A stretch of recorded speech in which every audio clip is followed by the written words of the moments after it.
Good morning, folks. This is the Monk Cheetah. Going to be doing a little metal detecting on my friend's farm. This farmhouse right here dates back to 1654. It has a lot of history. Again, I'm on the e-bike, and the farm is 400 acres,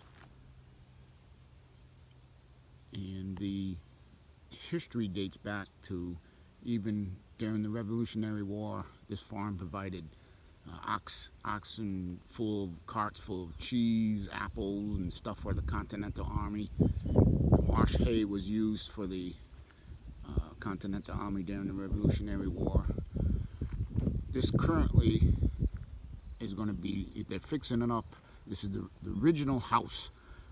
They're going to make this a museum. They're fixing it up now. And I told you about my last video about a free slave who earned his freedom, named Venture Smith. There's history in this farm too, so stand by and let's get this adventure going. All right, folks, this is Venture Stone, 442 pounds it weighs. This whole stone, there's a history about Venture Smith, who is known for his strength and his size. And we're going to talk to the farmer, my friend LD, and he can tell us the exact story. And this is supposedly the original stone that Venture Smith, the free slave, lifted over his head. But we'll talk to the farmer in a bit on that. So we're going to head down the road and go see the farmer. You can see there's a lot of pasture and a lot of area. This is where LD grows vegetables now. But at one time they had cattle, horses. Now it's still a working farm, one of the oldest working farms in this area. But he raises chickens and vegetables. Is the main thing he does now on the farm.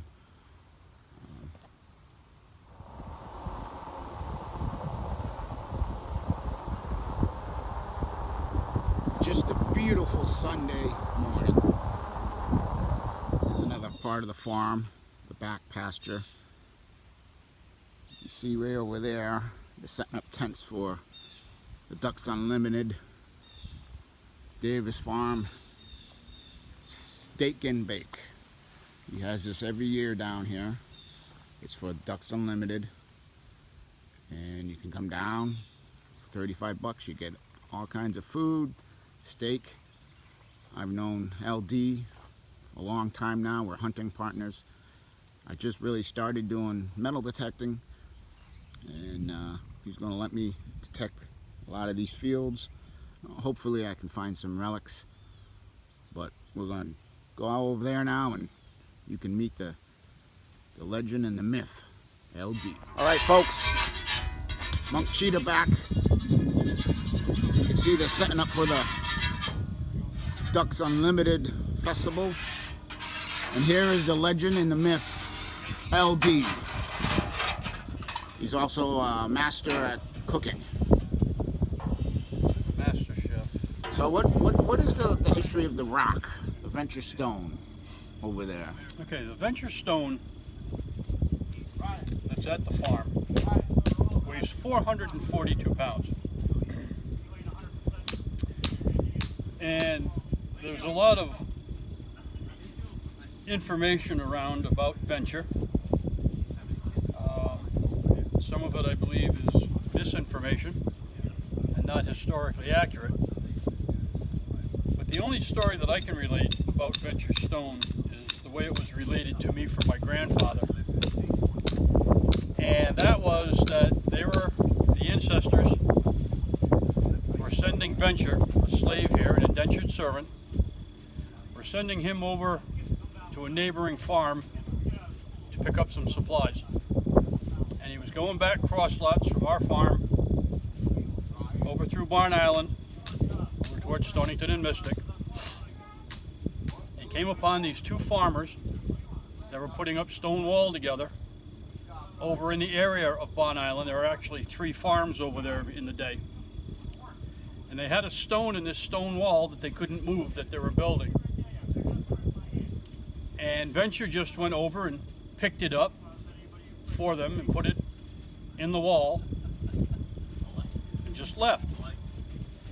And for decades, when Barn Island was purchased from the farmers before it became the wildlife management area, grandfather would always keep an X on that rock because he always wanted to know where it was, because that story was related to him from his grandparents. And when Barn Island was sold, my grandfather went over, got the stone, brought it back, and put it on the concrete pedestal that it sits on today at the base of the farm driveway. And I always wanted to know what it weighed because nobody could ever pick it up and put it down. If you were going to pick it up, if you wanted to test your strength, the idea was to pick the stone up, put it on the ground, then pick it up and then put it back on maybe 1.5 feet off the ground. And to my knowledge, there's only been 2 people that have ever lifted that stone. One's a gentleman that worked here. He's still alive today. I'm the 3rd generation that he's worked for. His name is Almont Thompson, always known as Fat, just nicknamed as Fat. He's not fat, but that was just his nickname. He did it and I've done it. I did it when I came back from college, Oh, so 1978. 1978. 1978. Wow. So that is the story of the Venture Stone, but if you want to read the history of Venture, and when he took his name Venture Smith, and that's where there's all of the history about when he left here, had purchased this was actually sold from here to another farm. He left there, then went down to Haddam, was quite a businessman and entrepreneur, very well-renowned businessman for the day, and the fact that he had actually come from slavery, quite a rarity of the day.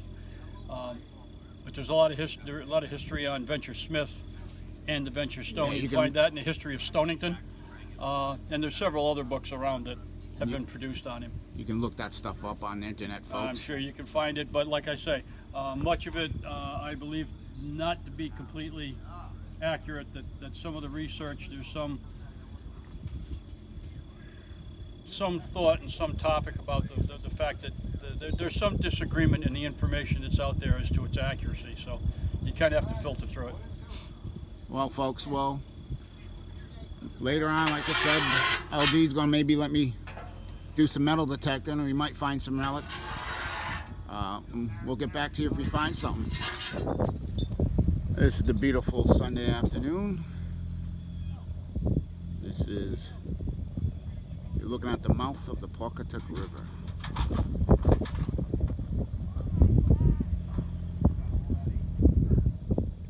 Well, now that you met LD, the farmer, the myth and the legend, it's time to see if I can find some relics on my Garrett.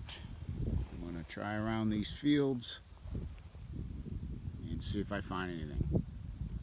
I'll show you the good stuff if I find some good colonial relics. Monk Cheetah here. I just dug this up, but listen to the tone number on this. Got real excited when I heard this tone.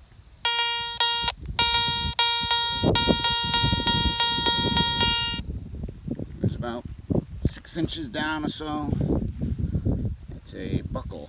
I don't think it's colonial, but it's pretty cool. You can see where it was broken here. I think it's a buckle. Still working my way around the fields here. It's 400 acres here. Could take me a while. Just inches from the buckle. The buckle I just found. I got a nice tone here. Let's dig it. It's funny how a little piece of aluminum will give you a great tone. That's what was it. Aluminum. Monk Cheetah back here. Here's a few of the finds. I think the best is the, I think it's a brass buckle, an arrow, aluminum arrow. Of course, as I said, you can't go home without finding one of these. This, I don't know, could be horse tack. I don't know, it's colonial. Big rod here, a lot of iron, some nails. But that's all for today. But now that I got permission to metal detect this area, I'll make sure I do some more videos. But it's getting time to get partying here at the Ducks Unlimited Steak and Bake. Like I said at the end of every video, you never know what you're going to find in the great woods of New England.